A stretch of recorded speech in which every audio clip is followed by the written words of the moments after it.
तर पहा आपल्याला आज लर्न करायचा आहे वर्क अँड एनर्जी संदर्भात एनर्जी हा टॉपिक. आता या अगोदर आपण वर्क काय आहे हे पाहिलेलं आहे. कारण वर्क जे आहे हे सिंपली डिफाइन करताना आपण फोर्स इनटू डिस्प्लेसमेंट जसं की W is equal to F हा फॉर्म्युला लर्न केलेला आहे. त्यानंतर आपण हे पण पाहिलं होतं की हा फॉर्म्युला अप्लिकेबल केव्हा आहे, जर वस्तूचं जे डिस्प्लेसमेंट आहे आणि अप्लाइड फोर्स म्हणजे लावले गेलेलं बल हे एकाच दिशेने असेल तरच आपण W इज इक्वल टू काय वापरतो, Fs. म्हणजे पहा की वस्तूचं जे डिस्प्लेसमेंट आहे ते सुद्धा x ऍक्सिसला आहे आणि त्याच दिशेला वस्तूवर काय अप्लाइड केलेलं आहे, फोर्स अप्लाइड केलेला आहे. म्हणजे फोर्स आणि डिस्प्लेसमेंट यामधला जो अँगल थीटा आहे हा 0 डिग्री असेल तर अशा वेळेस मॅक्झिमम वर्क डन होतं. आणि पॉझिटिव्ह वर्क डनचा फॉर्म्युला काय आहे, W is equal to Fs.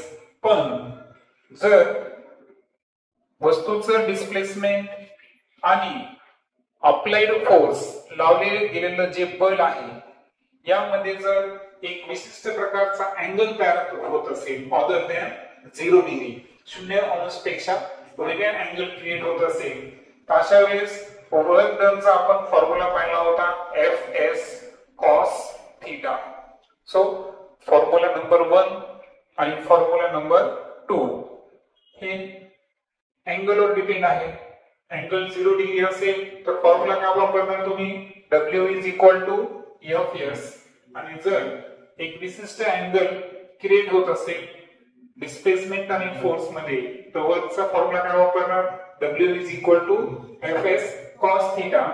इथं वर्क आपण क्लिअर केलेला आहे. आज आपल्याला ज्या टॉपिक बद्दल बोलायचं आहे ते टॉपिक कोण आहे, एनर्जी. आता एनर्जी म्हणजे काय, ऊर्जा. आपण जेव्हा स्ट्रक्चर ऑफ युकॅरियोटिक सेल म्हणजे पेशींची रचना पाहिली होती तर आपल्याला माहित आहे की पेशीची जी पूर्ण ऊर्जा तयार होते ती कुठे होते, मायटोकॉन्ड्रिया, ज्याला आपण तंतुकणिका म्हणलो होतो. तिथे एनर्जी कोणत्या फॉर्म मध्ये होती, एटीपी. एटीपी म्हणजे ऍडिनोसाइन ट्रायफॉस्फेट. म्हणजे आपल्या शरीराला आपण जी ऊर्जा वापरतो बरोबर, हे जेव्हा आपण ग्लुकोजचं सेवन करतो तर या ग्लुकोज मधून मायटोकॉन्ड्रियामध्ये आपल्या शरीरासाठी लागणारी काय निर्माण होते, ऊर्जा निर्माण होते. हे आपण बायोलॉजी मध्ये लर्न केलेलं आहे. तर कार्य करण्यासाठी काय लागते, एनर्जी, बरोबर आहे का. आपण असो किंवा एखादं यंत्र असेल, जसं की हा फॅन आहे, या फॅनला जर वर्किंग करायचं असेल तर काय लागते बरं, इलेक्ट्रिसिटी म्हणजे विद्युत ऊर्जा लागली, बरोबर. त्यानंतर आता हा पॅनल चालू आहे, सध्या तर इलेक्ट्रिसिटी ऑफ आहे तरी सुद्धा हा पॅनल का चालू आहे, कारण आपण काय फिट केल्यावर सोलार पॅनल. म्हणजे आपण कोणती एनर्जी वापरायलो, सोलार एनर्जी. आणि त्या सोलार एनर्जीचं रूपांतर इथं कशामध्ये केलं आपण, इलेक्ट्रिकल एनर्जी. इलेक्ट्रिकल एनर्जीचं रूपांतर हे टीव्ही कशामध्ये करत आहे, लाईट एनर्जी. तुम्हाला दिसलं ना, प्रकाश दिसायला. म्हणजे लक्षात घ्या की एनर्जी जी आहे ही एका रूपातून दुसऱ्या रूपात काय होत असते, ट्रान्सफर होईल. लक्षात येईल. म्हणजे कोणतंही कार्य करण्यासाठी कशाची गरज असते, ऊर्जेची गरज असते. आपण एखादं काम करू द्या किंवा एखादी मोटरसायकल पहा, मोटरसायकलला आपल्याला काय करावं लागतं, फ्यूल, इंधन टाकावं लागतं, पेट्रोल असेल, बरोबर आहे का. पेट्रोल टाकल्याशिवाय पेट्रोलनं काय होते की पेट्रोल मोटरसायकल जी मशीन असते, मोटर असते, त्याला काय करते, रन करते. म्हणजे आपण एका ठिकाणाहून दुसऱ्या ठिकाणी ट्रॅव्हल करतो. म्हणजे याचा अर्थ कोणतंही कार्य घडण्यासाठी, कोणतंही वर्क डन होण्यासाठी कशाची आवश्यकता असते, एनर्जी, ऊर्जेची गरज असते. Capacity of body to perform work. तर कोणत्याही बॉडीची कार्य करण्याची जी क्षमता आहे, कॅपॅसिटी आहे वर्क करण्याची, त्या कॅपॅसिटीला काय म्हणायचं, एनर्जी. ही सिंपल डेफिनेशन असेल कशाची, एनर्जी संदर्भात. त्यानंतर एसआय युनिट जर पाहिलं आपण तर एनर्जीचं एसआय युनिट काय आहे, जूल. आता तुम्ही म्हणणार की सर तुम्ही जेव्हा आम्हाला वर्क डन शिकवलं होतं तर वर्क डनचा जे एसआय युनिट आहे हे सुद्धा काय होता, जूलच होता, बरोबर. आणि एनर्जीचं सुद्धा एसआय युनिट काय आलं, जूल आलं. याचं कारण काय आहे, तर कारण आहे work done is always in the form of energy. म्हणजे जे कार्य घडतं, कार्य करण्यासाठी कशाची आवश्यकता आहे, एनर्जीचं. कार्य घडलं म्हणजे आपण काय लावली, एनर्जी लावली. आणि म्हणून वर्क इज ऑलवेज स्टोर किंवा work is always in the form of energy. लक्षात घ्या, हा शब्द वापरला मी. वर्क डन किंवा वर्क जे आहे हे नेहमी कोणाच्या फॉर्म मध्ये असतं, एनर्जीच्या फॉर्म मध्ये असतं. आणि म्हणून जे एसआय युनिट वर्कचं आहे तेच कोणाचं आहे, एनर्जीचं आहे. आणि म्हणून एनर्जीचं सुद्धा एसआय युनिट काय आहे, जूल. आणि सीजीएस युनिट काय आहे, अर्क आहे. ओके, हे इथं क्लिअर झालं असेल. त्यानंतर पुढे जर पाहिलं आपण तर फॉर्म्स ऑफ एनर्जी. एनर्जी कन्झर्वेशनचा एक नियम आहे पहा. काय नियम आहे की energy can neither be created nor be destroy. पहा काय सांगायला मी, की जी एनर्जी आहे ना, या एनर्जीला कॅन नॉट बी क्रिएटेड. पहा, कॅन नॉट बी क्रिएटेड म्हणजे या विश्वामध्ये आपण एनर्जी निर्माण करू शकत नाही. दुसरं सेंटेन्स काय पहा, energy can neither be created or nor be destroyed. Sorry, can not be created आणि सिंपली लिहितो मी, कॅन नॉट बी डिस्ट्रॉइड. पुन्हा सांगतो मी की एनर्जी क्रिएट म्हणजे निर्माण पण करता येत नाही, energy can not be destroyed म्हणजे एनर्जी जी आहे ही नष्ट सुद्धा करता येत नाही. पहा, साधा मोबाईल घ्या आपला. मोबाईल आपण चार्जिंग केलं, चार्जिंग मुळे काय केलं आपण, त्याचं रूपांतर कशामध्ये झालं, प्रकाशामध्ये. मग त्या प्रकाशामुळे मोबाईल चालला, मोबाईलचं सॉफ्टवेअर रन झालं, त्याचं मायक्रो प्रोसेसरनं काम केलं, बरोबर आहे का. त्याच्यावर तुम्ही जे काही इन्फॉर्मेशन असेल, इंटरनेट असेल ते ब्राउज केलं. मग हे काय व्हायला बरं, की एक एनर्जी हे दुसऱ्या एनर्जी मध्ये काय व्हायली, ट्रान्सफर व्हायली. येते लक्षात. सो लक्षात ठेवायचं की एनर्जी काय शब्द वापरला मी, कॅन नॉट बी क्रिएटेड आणि कॅन नॉट बी डिस्ट्रॉइड किंवा नायदर क्रिएटेड नॉर डिस्ट्रॉइड. ती निर्माणही करता येत नाही आणि ती नष्टही करता येत नाही. तर एनर्जी जी आहे ही आपण वन फॉर्म मधून अनदर फॉर्म मध्ये काय करत असतो, कन्वर्ट करत असतो. कन्वर्ट म्हणजे तिचं काय करायचं, आपल्याला रूपांतर करायचं आहे. जसं की मी तुम्हाला सांगितलं, सोलार एनर्जी आहे. ऊर्जेचा सर्वात मोठा स्रोत कोणता आहे आपल्याकडं, सोलार एनर्जी. तर आपण सोलार पॅनल मध्ये तुम्ही जर पाहिलं ना, तिथं सोलार सेल्स आहे. हे सोलार सेल्स काय करतात, की जी सनलाइट म्हणजे फोटोन एनर्जी आहे, तर त्या फोटोन एनर्जीचं रूपांतर कशामध्ये करतात, इलेक्ट्रिकल एनर्जी मध्ये करतात. आणि त्या इलेक्ट्रिक एनर्जी याला आपण अप्लाय केली, मग त्या इलेक्ट्रिक एनर्जीमुळे तुम्हाला हे दिसायला लागलं. म्हणजे याचं रूपांतर कशामध्ये झालं, लाईट एनर्जी मध्ये. म्हणजे एक एनर्जी दुसऱ्या एनर्जी मध्ये, दुसरी एनर्जी ही तिसऱ्या एनर्जी मध्ये काय होते, ट्रान्सफॉर्म होत असते. येते लक्षात. म्हणजे ऊर्जा निर्माणही करता येत नाही, नष्टही करता येत नाही. तिचं फक्त आपण एका रूपातून दुसऱ्या रूपामध्ये काय करतो, रूपांतर करतो. त्या इंग्रजीमध्ये म्हणायचं कन्व्हर्जन किंवा ट्रान्सफॉर्मेशन. एका फॉर्म मधून अनदर फॉर्म मध्ये आपण त्याला ट्रान्सफर करत असतो. आणि जी टोटल एनर्जी आहे विश्वामधली, म्हणजे जेवढी काही एनर्जी आपल्या विश्वामध्ये आहे ती कधीच बदलत नाही, ती नेहमी कॉन्स्टंट असते किंवा त्याला शब्द आहे कंझर्व.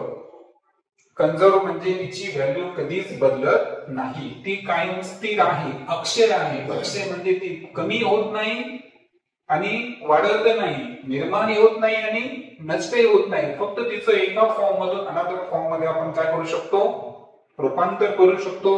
आता हा आहे law of conservation of energy. काय हा law of conservation of energy म्हणजे ऊर्जा अक्षयतेचा नियम आहे. मग आपण हा नियम समजून घेतल्यानंतर आता आपण एनर्जी कोणत्या कोणत्या फॉर्म मध्ये असते, जसं की मी तुम्हाला बोलायलो, साऊंड ही सुद्धा एनर्जी आहे. इलेक्ट्रिसिटी ही सुद्धा एनर्जी आहे. त्यानंतर बाहेर प्रकाश आहे, लाईट, ही सुद्धा काय आहे, एनर्जीच आहे. तर एनर्जीची रूप पहा, फॉर्म्स ऑफ एनर्जी. पहिला आहे मेकॅनिकल एनर्जी. यांत्रिक, बरेच यंत्र आपण वापरत असतो, तर यंत्रामध्ये जी ऊर्जा असते त्याला कोणती एनर्जी म्हणायचं, मेकॅनिकल एनर्जी. त्यानंतर आहे हीट एनर्जी. पहा, उष्णता हे सुद्धा ऊर्जेचं काय आहे, रूप आहे. कारण उष्णता देऊन आपण काय करतो, पहा बर्फ आहे, बर्फाला जर आपण उष्णता दिली त्याचं रूपांतर कशामध्ये होतं, वॉटरमध्ये. वॉटरला आणखीन हीट करा, त्याचं रूपांतर कशामध्ये होतं, स्टीम, पाण्याच्या वाफेमध्ये होतं. म्हणजे ही झाली हीट एनर्जी. त्यानंतर लाईट, प्रकाश. आपल्याला माहित आहे की तुम्ही मला का पाहू शकता, कारण लाईट जो आहे माझ्या बॉडीवरून रिफ्लेक्ट होऊन तुमच्या आईस पर्यंत पोहोचतो आणि लेन्स मधून तिचं आय लेन्स मधून रिफ्रॅक्शन होऊन तुमच्या रेटिनावर त्याचं काय व्हायलं, इमेज फॉर्मेशन म्हणजे प्रतिमा तयार होईल, म्हणून तुम्ही मला पाहू शकता. सो लाईट हे सुद्धा काय आहे, एनर्जीचं एक रूप आहे. पण कोणाचं मॅरेज असेल किंवा दिवाळी सेलिब्रेशन अशा वेळेस आपण फटाके फोडतो, बरोबर आहे का.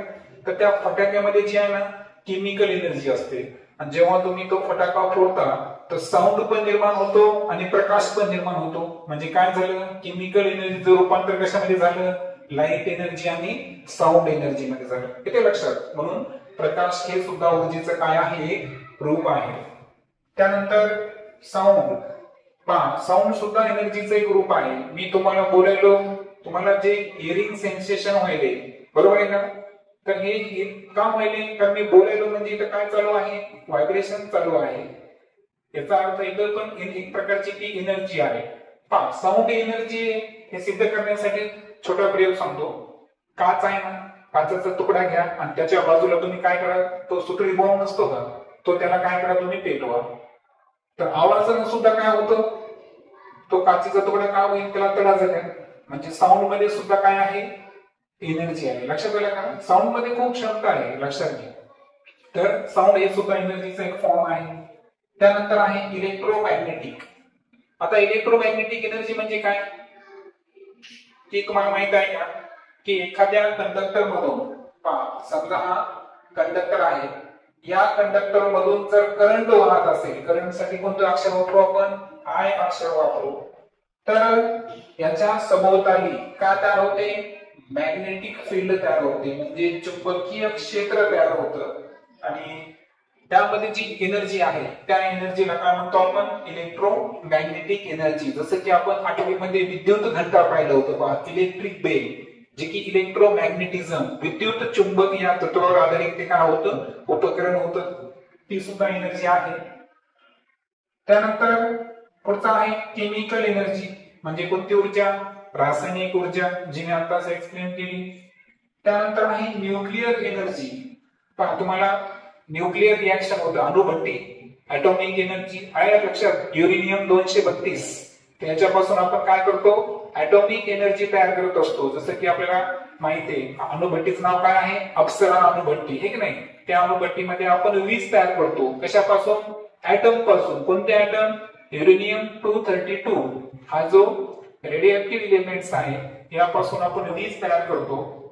तर त्यांच्यामध्ये जी एनर्जी प्रेझेंट आहे तर त्या एनर्जीला काय म्हणायचं, न्यूक्लिअर एनर्जी. आणि फायनली आहे सोलार एनर्जी, जे की मी तुम्हाला सांगितलं की आपल्या वरी जर पाहिलं तर सोलार पॅनल बसवलेलं आहे, त्याच्यामध्ये सोलार सेल्स आहे, ते सोलार एनर्जीचं रूपांतर च्या साहाय्याने काय करायला या ठिकाणी इलेक्ट्रिसिटी प्रोड्यूस करतात.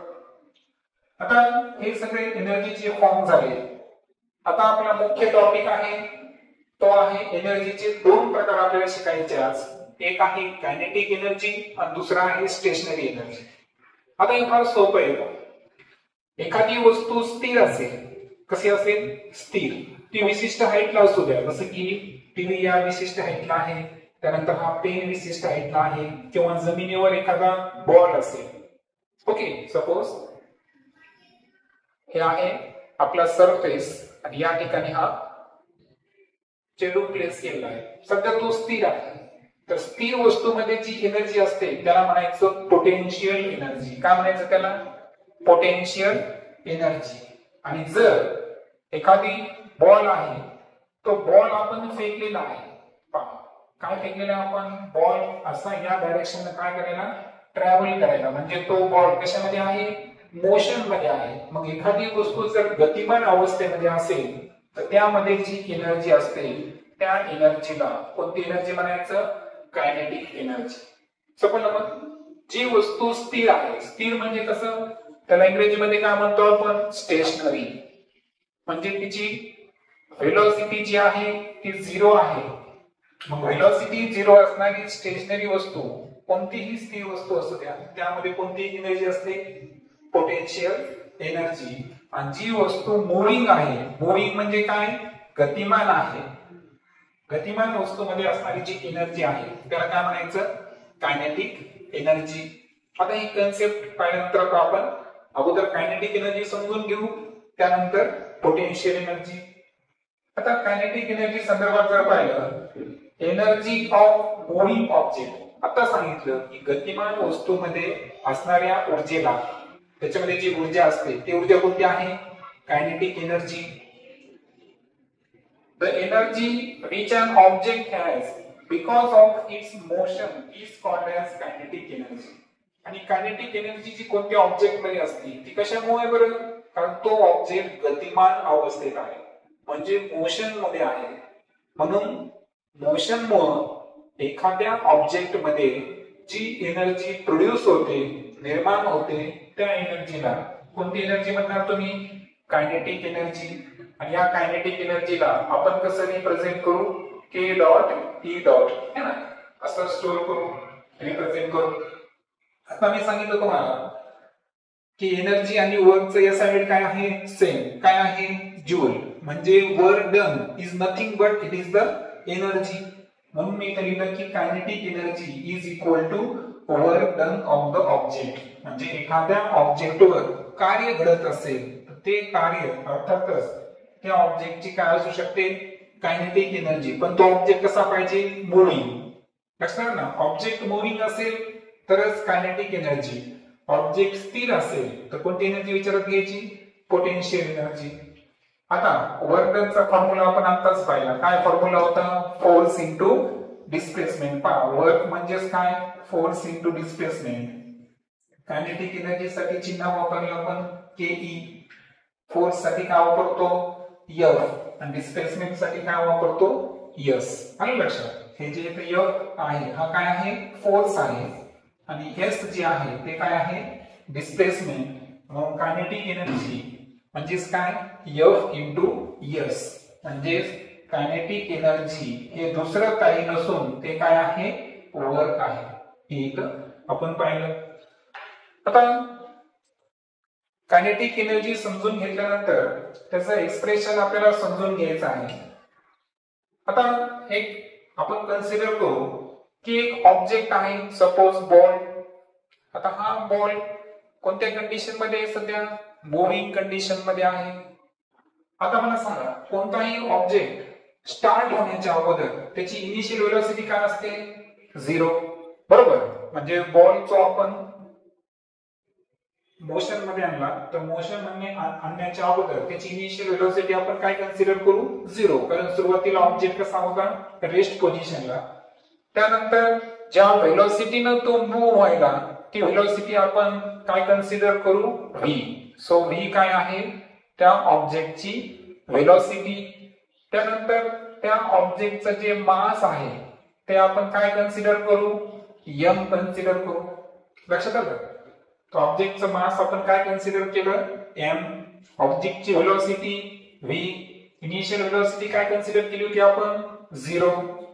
आता आपण पाहिलं की जी वर्क डन आहे हे वर्क डन म्हणजेच काय आहे कायनेटिक एनर्जी आहे. आणि कायनेटिक एनर्जीचा फॉर्म्युला काय पाहिला आपण फोर्स इंटू डिस्प्लेसमेंट. काय पाहिला फोर्स इंटू डिस्प्लेसमेंट. आता एक लक्षात घ्या की फोर्सचा फॉर्म्युला काय आहे बरं मास इंटू ऍक्सिलरेशन. पहा फोर्सचा जनरल फॉर्म्युला काय आहे मास इंटू ऍक्सिलरेशन बरोबर. तर आता आणि तुम्हाला माहित आहे की अर्थवर ऍक्सिलरेशन हे काय असतं ऍक्सिलरेशन ड्यू टू ग्रेव्हिटी असते. जर ऑब्जेक्ट जो आहे हा एखाद्या विशिष्ट हाईटवरून रिलीज केलेला असेल. ठीक आहे, सध्या याच्यावर फोकस नका करू. आता F इज इक्वल टू काय आहे, ma. आता तुम्हाला आठवत असेल की या अगोदर आपण न्यूटनचे कायनेमॅटिकल 3 इक्वेशन पाहिले होते. यामध्ये सेकंड इक्वेशन काय होतं, S is equal to ut plus half at square होतं. आता मला सांगा इनिशियल व्हेलॉसिटी काय येतं, 0. मग आता मला सांगा S is equal to u च्या ठिकाणी 0 टाकलं तर ही पूर्ण किंमत काय होऊन चालली, 0 होऊन चालली. मग S ची व्हॅल्यू काय असेल, हाफ at स्क्वेअर. येते लक्षात. आणि आता या दोन सूत्राचा आपल्याला वापर करायचा आहे पहा. कोणते दोन सूत्र, पहिला आहे force is equal to mass into acceleration. म्हणून F च्या ऐवजी मी कोणती प्लेस केली किंमत, m into a multiply S ची एक व्हॅल्यू आपल्याकडे आली. कोणती व्हॅल्यू आली बरं, हाफ at स्क्वेअर. मग इथं मी हाफ at स्क्वेअर प्लेस करतो. आता इथे आपल्याला थोडस काळजीपूर्वक चालायचंय पहा. पाय हाफ मी अगोदर घेतो, त्यानंतर m ला m सांगा a आणि a या दोघांचा गुणाकार केला तर काय होईल, a स्क्वेअर. आणि त्यानंतर t स्क्वेअर हा ऍज इट इज आहे. त्यानंतर मी याला काय करतो, हा m हे at स्क्वेअर आहे ना, याचा पण स्क्वेअर आहे, याचा पण स्क्वेअर आहे, तर मी काय करतो इथं कंसाचा स्क्वेअर लिहितो. ठीक आहे, काय अडचण. आता न्यूटनचा आणखीन एक कायनेमॅटिकल इक्वेशन आपल्याकडे v is equal to u plus at. पहा हे किती इक्वेशन आहे बरं, न्यूटनचं पहिलं इक्वेशन आहे. आणि हे इक्वेशन कितव्या क्रमांकाचं इक्वेशन होतं, दुसऱ्या क्रमांकाचं इक्वेशन होतं. आता मला सांगा इनिशियल व्हेलॉसिटी काय दिली आपल्याला, 0. मग u ची किंमत 0 झाली तर v ची किंमत काय झाली बरं, at. कारण u च्या ऐवजी आपण 0 प्लेस केला तर राहिला कोण, फक्त at. जर मी v चा स्क्वेअर केला तर मला at चा सुद्धा काय करावं लागेल बरं, स्क्वेअर करावं लागेल. म्हणजे v ची किंमत 80 आली होती आणि v स्क्वेअर ची किंमत काय आली, 80 स्क्वेअर म्हणजे कंसाचा स्क्वेअर आला. म्हणून आता काय करता येईल बरं मला, की ही जी व्हॅल्यू आहे पहा इज इक्वल टू हाफ ला हाफ, m ला m आणि 80 च्या ऐवजी मला काय लिहिता येतं, पहा 80 च्या ऐवजी काय सांगितलं तर काय लिहा, v लिहा. मग v लिहिला, v चा काय येतं, स्क्वेअर. आणि यावरून वर्क डन म्हणजेच कायनेटिक एनर्जी याचं एक सूत्र तयार झालं. ते सूत्र काय आहे, हाफ mv स्क्वेअर. हे आपलं कायनेटिक एनर्जीचं मुख्य सूत्र. सो कायनेटिक एनर्जीचा फॉर्म्युला काय आला, हाफ mv स्क्वेअर. म्हणजे एखाद्या ऑब्जेक्टचं मास आणि त्या ऑब्जेक्टची व्हेलॉसिटी जर आपल्याला दिली असेल तर त्या ऑब्जेक्टची काय कॅल्क्युलेट करू शकतो आपण, कायनेटिक एनर्जी कॅल्क्युलेट करू शकतो. जसं की पहा इथे एक उदाहरण दिलंय आपल्याला, a stone having mass 250 gram is falling from height. पहा एक स्टोन आहे समजा, सपोज हा स्टोन आहे, सॉरी वाटलंच मी गोलाकार स्टोन घेतो. हा तर हा स्टोन काय व्हायला, एक विशिष्ट हाईट पासून खाली पडत आहे ग्राउंड कडे. आता ग्राउंड कडे फॉल होत असताना त्या ऑब्जेक्टचा आपल्याला मास दिलंय, स्टोनचं मास किती दिलं आहे, 250 ग्राम. How much kinetic energy does it have at the moment when its velocity is 2 meter per second? मग आता आपल्याला काय करायचं आहे की ज्या मोमेंटला त्या ऑब्जेक्टची व्हेलॉसिटी 2 मीटर पर सेकंद असेल त्या मोमेंटला त्या ऑब्जेक्टची काय करायची आपल्याला, कायनेटिक एनर्जी कॅल्क्युलेट करायची आहे. आता प्रॉब्लेम सोडवत असताना मी तुम्हाला सांगितलं होतं की सोल्युशन मध्ये सर्वात महत्त्वाची पहिली स्टेप कोणती असते बरं, डाटा. आणि हा डाटा आपल्याला कशामध्ये घ्यायचा आहे, एसआय फॉर्म मध्ये, एसआय युनिट मध्ये घ्यायचा आपल्याला. जसं की पहा आता ऑब्जेक्टचं मास किती ग्राम दिलंय बरं, 250 ग्राम. आता ग्राम हे SI युनिट आहे का मासचं? नाही. तर मासचं SI युनिट काय आहे? किलोग्रॅम. काय आहे? किलोग्रॅम. मग आता मला सांगा ग्रॅमचं किलोग्रॅम करायचं असेल तर काय सांगितलं तुम्ही तुम्हाला याच्याबद्दल तुम्ही त्याला एक तर 1000 न डिवाइड करा किंवा 10 रेज टू द पॉवर -3 न काय करा मल्टिप्लाय करा. म्हणजे तुमच्याकडे दोन ऑप्शन आहेत पहा. एक 250 जे आहे त्याला आपण 1000 न जर डिवाइड केलं तर 25/100 म्हणजेच 0.25 किलोग्रॅम हे झालं त्याचं कन्वर्जन. येते लक्षात? किंवा दुसरं कन्वर्जन असं असतं की हे 250 जे ग्राम मध्ये दिलेले आहे याला किलोग्रॅम मध्ये करताना 10⁻³ जे आहे त्याला काय करायचं मल्टिप्लाय करायचं. कारण 1000 ने डिवाइड करणे काय आणि 10 रेज टू द पॉवर -3 ने मल्टिप्लाय करणं हे एकच आहे. ठीक आहे. आता तुम्ही प्रायमरी स्टेजला आहे म्हणून आपण काय करू ही पद्धत फॉलो करू. त्यानंतर वेलोसिटी जी आहे ती आहे 2 मीटर पर सेकंद आणि काय कॅल्क्युलेट करायची आपल्याला कायनेटिक एनर्जी. आता हे झालं प्रॉब्लेम सोडवण्याची पहिली मेथड. देन आफ्टर आता सेकंड स्टेज जी महत्वाची आहे ते काय सांगितलं मी तुम्हाला फॉर्म्युला माहित पाहिजे आपल्याला.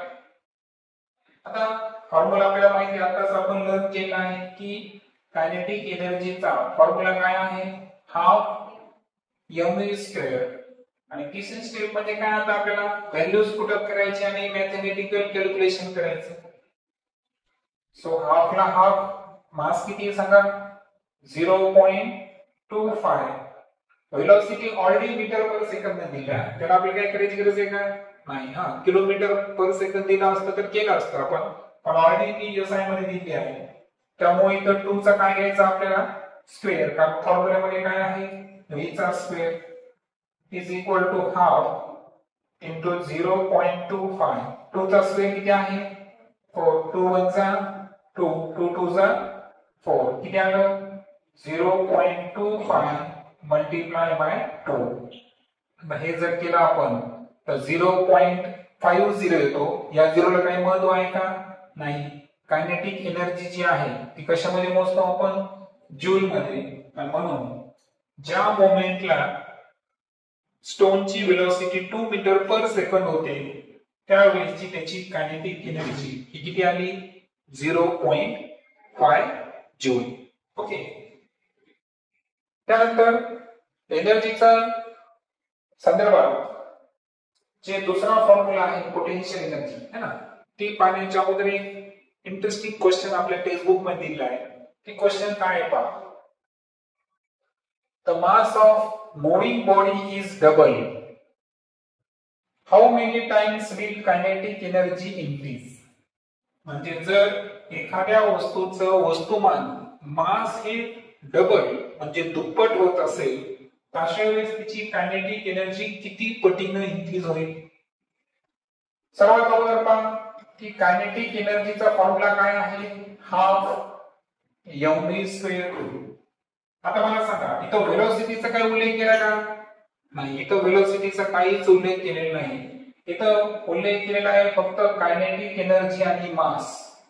त्याच्यामुळे तुम्हाला इथं लिहावं लागेल की kinetic energy is directly proportional to mass. पण आपण समप्रमाण आणि व्यस्त प्रमाण शिकलेलो आहोत. आता इथं जे मास आहे ते अंशामध्ये आहे छेदामध्ये आहे का नाही.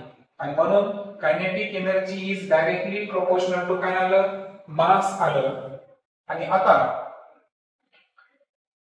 आपल्याला सिच्युएशन नुसार कंडिशन नुसार काय करायचे आहे फॉर्म्युले मेकअप करायचे आहे. आता पहा सुरुवातीची जी कायनेटिक एनर्जी होती ती किती होती हाफ mv². आता याला काय कन्सिडर करू पाहता आपण एनर्जी पाहता. एक मिनिट काय करतो मी कायनेटिक एनर्जी साठी कोणतं सिंबल वापरतो मी ई सिंबल वापरतो. कोणतं सिंबल वापरतो ई. आता पहा एनर्जी 1 म्हणजे सुरुवातीची एनर्जी काय होती हाफ mv². इथं पण 1 लिहितो मी. इथं v च्या खाली 1 लिहिलं का मी नाही. कारण आपल्यासाठी सध्या जी वेलोसिटी आहे ती आहे कॉन्स्टंट. व्हेलॉसिटी काय आहे सध्या आपल्यासाठी कॉन्स्टंट. व्हेलॉसिटी बदलत नाही. बदलायला काय पाहिजे सांगितलं की ऑब्जेक्टचं काय बदलायलं मास बदलायलं आणि कायनेटिक एनर्जीवर काय इफेक्ट होईल असा प्रश्न विचारला. याचा अर्थ त्यांना सांगायचा आहे की व्हेलॉसिटी सध्या कशी आहे कॉन्स्टंट आहे. व्हेलॉसिटी चेंज न होता मास दुप्पट होत असेल तर कायनेटिक एनर्जी कितीनं इन्क्रीज होईल हा आपला मुख्य प्रश्न आहे. मग सुरुवातीची एनर्जी काय घेतली आहे तर हाफ m1 v2 हा झाला आपला फॉर्म्युला नंबर 1. आता नंतर काय सांगितलं नंतरचं मास जे असतं त्याला काय कन्सिडर करायचं आपण m2. तर m2 m1 पेक्षा काय बरं डबल. डबल म्हणजे दुप्पट. दुप्पट म्हणजे कितीने मल्टिप्लाय करायचं 2 म्हणजे जे सुरुवातीचं मास होतं त्याला आपल्याला कितीने मल्टिप्लाय करायचं आहे 2 ने मल्टिप्लाय करायचं आहे. मग पहा आता E2 बरोबर हाफ m2 v2 ही झाली नंतरची एनर्जी. नंतरच्या एनर्जी मध्ये आपल्याला व्हॅल्यू टाकायची आहे. m2 ची व्हॅल्यू किती आहे सांगा 2m1. E2 is equal to half 2m1 v2 as it is. आता इथं 2 ला 2 तुम्ही कट नाही करायचे हा. E2 बरोबर हे जे 2 आहेत ना ते अलीकडे लिहा. मग कंसामध्ये काय झालं सांगा half m1 v2 half m1 v2 ही व्हॅल्यू राहते. आता इक्वेशन 1 नुसार मला सांगा हाफ m1 v2 ही काय आहे इनिशियल एनर्जी. याचा अर्थ काय झाला की E2 बरोबर 2 आणि जे ब्रॅकेटची व्हॅल्यू आहे त्याच्या ऐवजी आपण काय लिहू शकतो E1 लिहू शकतो. आणि म्हणून काय झालं बरं एनर्जी आता फायनल एनर्जी ही इनिशियल एनर्जी पेक्षा काय झाली दुप्पट म्हणजे काय झाली ती डबल झाली. म्हणून तुम्हाला उत्तर द्यावं लागेल. उत्तर काय लिहिणार तुम्ही की kinetic energy also get doubled. म्हणजे पहा तसं तर इथं सिद्ध झालं होतं ते कायनेटिक एनर्जी आणि मास डायरेक्टली प्रोपोर्शनल आहे. मास दुप्पट तर कायनेटिक एनर्जी सुद्धा काय झाली दुप्पट. परंतु प्रत्येक गणित इतकं सिम्पली आपण सॉल्व्ह करू शकत नाही. म्हणून मी तुम्हाला कसं रेफरन्स घ्यायचं ते सांगितलं या ठिकाणी. अशा पद्धतीने उत्तर काय आलं आपलं एनर्जी काय झाली या ठिकाणी डबल झाली दुप्पट झाली. त्यानंतर आहे potential energy. The energy store in an object because of its specific state और position is called as its potential energy. एखादी वस्तू आहे त्याची जी स्वतःची जी स्थिती आहे किंवा स्वतःची जी पोझिशन आहे त्यामुळे त्याच्यामध्ये जी एनर्जी असते त्याला काय म्हणायचं पोटेन्शियल एनर्जी. आणि तुम्हाला सांगितलं की जी वस्तू कशी असते स्टेशनरी आहे स्थिरवर आहे. जसं की पहा एखादं आपल्या घरावर टाकी आहे पाण्याची. पाण्याच्या टाकीमध्ये जिथे पाणी आहे ते जरी एक विशिष्ट हाईटला आहे पण तिथं त्या पाण्यामध्ये सुद्धा काय असते एनर्जी असते. येते लक्षात. सो स्थिर वस्तूमध्ये असणाऱ्या एनर्जीला काय म्हणायचं आपण पोटेन्शियल एनर्जी. आता पोटेन्शियल एनर्जीचं जे एक्सप्रेशन आहे तर पहा अगोदरच पाहिलं आपण की वर्क डन हे काय असतं बरं work done is always in the form of energy. आता वर्क डन अर्थातच एनर्जी आहे. आता ह्या एनर्जीला आपण कोणतं नाव द्यायलो पोटेन्शियल एनर्जी. वर्कचा फॉर्म्युला काय आहे फोर्स इनटू डिस्प्लेसमेंट. आता मला सांगा फोर्सचा फॉर्म्युला काय आहे ma आणि ऍक्सेलरेशन जर ऍक्सेलरेशन ड्यू टू ग्रॅव्हिटीच्या इक्वल असेल कारण एखादी वस्तू आहे. मला सांगा कोणत्याही वस्तूवर पृथ्वीचं कोणतं बल कार्य करतं गुरुत्व बल आणि त्या संदर्भात जे त्वरण असतं ऍक्सेलरेशन असतं ते असतं ऍक्सेलरेशन ड्यू टू ग्रॅव्हिटी. पहा आता इथं प्रश्न हाईटचा आहे. कशाचा प्रश्न आहे हाईटचा म्हणजे एखादी वस्तू पृथ्वीवर आहे विशिष्ट उंचीवर आहे ती घरावर आहे असा आपण शब्द प्रयोग करणार आहे. म्हणून इथं सांगा मग आता एफ मध्ये बदल का होईल ए च्या ऐवजी जी टाकलं तर फोर्सचा फॉर्म्युला काय झाला एम इंटू जी. आणि आता मला सांगा एखादी ऑब्जेक्ट अर्थ पासून आपण विशिष्ट हाईटला ठेवायलो म्हणजे इथं डिस्प्लेसमेंट हे काय झालं एच. येते लक्षात. पहा फोर्सचा फॉर्म्युला एफ आहे. एफ च्या ऐवजी त्याची कोणती व्हॅल्यू घ्यायची आपल्याला, mg, आणि s म्हणजे डिस्प्लेसमेंट. पण डिस्प्लेसमेंट पोटेन्शियल एनर्जी संदर्भात कोणतं डिस्प्लेसमेंट घ्यायचं की तो ऑब्जेक्ट अर्थ पासून किती हाईटला आहे, अर्थच्या सेंटर पासून. तर काय सांगतो आपण आता तसं तर आपण सरफेस पासून घेऊया, लक्षात घ्या. पुढे आपण प्रॉब्लेम मध्ये तुमच्या लक्षात येईल की ही जी हाईट आहे ही हाईट आपण अर्थच्या सरफेस पासून घेणार आहोत. तर म्हणून एस च्या ऐवजी आपल्याला काय घ्यायचं, एच, आणि म्हणून पोटेन्शियल एनर्जीचा जो फॉर्म्युला असेल तो काय असेल, mgh. सो त्यावर आधारित एक प्रॉब्लेम बघू आपण. आजचा आपला लास्ट प्रॉब्लेम पहा. 500 kilogram water is stored in a overhead tank of a 10 meter high building. पहा, आता ही बिल्डिंग आहे, ओके, आणि या बिल्डिंगची जी हाईट आहे ही हाईट किती आहे, 10 मीटर. आता या बिल्डिंगवर एक टँक आहे, सपोज हा वॉटर टँक आहे, ओके. आता या वॉटरचा आपल्याला मास दिलेला आहे, किती पाणी आहे, 500 किलोग्रॅम, आणि हाईट जी आहे जमिनीपासून त्या पाण्याची ती किती आहे, 10 मीटर. आणि आपल्याला माहित आहे की ऍक्सिलरेशन ड्यू टू ग्रॅव्हिटीची व्हॅल्यू काय असते बरं, 9.8 मीटर पर सेकंड स्क्वेअर. मग आता आपल्याला काय कॅल्क्युलेट करायचे आहे, पोटेन्शियल एनर्जी.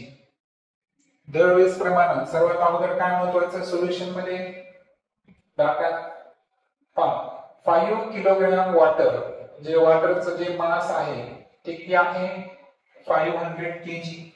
मास किलोग्राम मध्ये दिलेलं आहे, ऑलरेडी एसआय मध्ये आहे, काय करायची गरज आहे का, नाही. त्यानंतर ओव्हरऑल टँकची जी हाईट आहे एच ती किती मीटर दिली आहे, 10 मीटर, ती सुद्धा एसआय फॉर्म मध्ये आहे. ऍक्सिलरेशन ड्यू टू ग्रॅव्हिटीची व्हॅल्यू माहिती आहे आपल्याला, 9.8 मीटर पर सेकंड स्क्वेअर. आणि काय करायचं आहे, पोटेन्शियल एनर्जी कॅल्क्युलेट करायची, किती स्टोर आहे त्या वॉटर मध्ये, म्हणजे आपल्याला टीई फाइंड करायचं आहे. फॉर्म्युला महत्वाचा आहे, potential energy is equal to mgh. सांगा m किती आहे, 500, g किती आहे, 9.8, हाईट किती आहे, 10. 500 ला 500 तुम्हाला माहिती आहे, 9.8 जे आहे ना दशांश नंतर किती सरळ बरं येतं, x. तर हा दशांश चिन्ह कट करायचा असेल तर या शून्याला काय करायचं, कट करायचं, म्हणजे इथे डायरेक्ट किती लिहिता येईल आपल्याला, 98. मल्टिप्लिकेशन करू आपण, 2 0 ऍज इट इज, 98 5 किती, 490. आणि पोटेन्शियल एनर्जीचं एकक काय आहे, जूल. मग ओव्हरऑल जे वॉटर ज्याचं वजन होतं किती, 500 किलोग्रॅम, आणि किती हाईटला आहे ते, 10 मीटर, तर त्यामध्ये प्रेझेंट असणारी जी पोटेन्शियल एनर्जी किती आली, 49,000 जूल. सो अशा पद्धतीनं आज आपण एनर्जीचे दोन फॉर्म पाहिले, पोटेन्शियल एनर्जी आणि कायनेटिक एनर्जी. जी वस्तू स्थिर असते त्याच्यामध्ये कोणती एनर्जी असते, पोटेन्शियल एनर्जी, ज्याचा फॉर्म्युला काय असतो, mgh. आणि जी वस्तू गतिमान आहे त्याच्यामध्ये कोणती एनर्जी असते, कायनेटिक एनर्जी, ज्याचा फॉर्म्युला काय आहे, ½ mv स्क्वेअर.